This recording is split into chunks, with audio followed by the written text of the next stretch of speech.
అధ్యక్షుడు Vladimir Putin భారత పర్యటనకు సర్వం సిద్ధమైంది. ప్రధాని నరేంద్ర మోడీ ఆహ్వానం మేరకు భారత్ రష్యా వార్షిక సదస్సులో పాల్గొనేందుకు ఆయన రేపు సాయంత్రం ఢిల్లీ చేరుకోనున్నారు. ఈ నేపథ్యంలో దేశ రాజధానిలో కట్టుదిట్టమైన భద్రతా ఏర్పాట్లు చేశారు. పుతిన్ కు 5 అంచెల భద్రతా వలయాన్ని ఏర్పాటు చేశారు. ఈ భద్రతలో రష్యా అధ్యక్షుడి భద్రతా సిబ్బందితో పాటు Bharat National Security Guard, NSG కమాండోలు, స్నైపర్లు, డ్రోన్లు, జామర్లు, ఏఐ మానిటరింగ్ వ్యవస్థను ఏర్పాటు చేశారు. మనకున్న సమాచారం ప్రకారం ఇప్పటికే రష్యాకు చెందిన 48 మంది ఉన్నత స్థాయి భద్రతా సిబ్బంది ఢిల్లీకి చేరుకున్నారు. వారు ఢిల్లీ పోలీసులు, ఎన్ఎస్జీ అధికారులతో కలిసి పుతిన్ ప్రయాణించే అన్ని మార్గాలను క్షుణ్ణంగా తనిఖీ చేస్తున్నారు.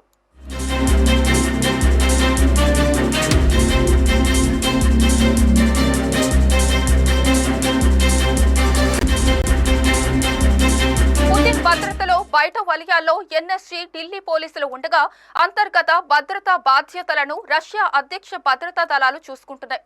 ప్రధాని మోదీతో ఉన్నప్పుడు భారత స్పెషల్ ప్రొటెక్షన్ గ్రూప్ కమాండోలు కూడా ఈ భద్రతలో పాలు పంచుకుంటున్నారు. ఈ పర్యటనలో మరో ప్రత్యేక ఆకర్షణ పుతిన్ వాడే అరస్ సెనట్ అనే అత్యంత సురక్షితమైన లగ్జరీ కారు. దీనిని ప్రత్యేకంగా మాస్కో నుంచి భారత్ కు తీసుకువస్తున్నారు. అయితే ఈ కారును చక్రాలపై నడిచే కోటగా పిలుస్తారు. ఇది పూర్తిగా ఆర్మర్డ్ వాహనం. పుతిన్ బస చేసే హోటల్తో పాటు ఆయన పర్యటించే రాజ్ఘాట్, హైదరాబాద్ హౌస్, భారత్ మండపం వంటి అన్ని ప్రదేశాలను భద్రతా దళాలు తమ ఆధీనంలోకి తీసుకున్నాయి.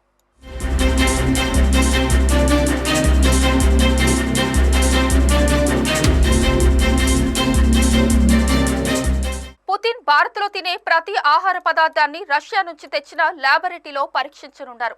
అంతేకాక ఆయన పర్యటనలో ప్రత్యేక షెఫ్లు కూడా ఉంటారు. వారు రష్యా నుంచి తెచ్చిన వంట పదార్థాలతోనే పుతిన్ కు ఆహారం తయారవుతుంది. ల్యాబ్ సిబ్బంది పరీక్షించిన తర్వాతే ఆయనకు భోజనం అందజేస్తారు.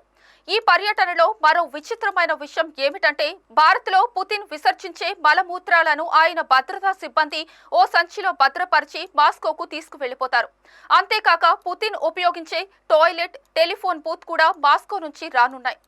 పుతిన్ పర్యటన కోసం ఢిల్లీ మొత్తం అలర్ట్ మోడ్ లో ఉంది. అరుదైన భద్రతా ఏర్పాట్లు, ప్రత్యేక వాహనాలు, మొబైల్ ల్యాబ్, రష్యా స్పెషల్ టీంలు ఇవన్నీ కలిసి ఈ పర్యటనను ప్రపంచ స్థాయి ప్రాధాన్యతకి తీసుకువెళ్లనున్నాయి.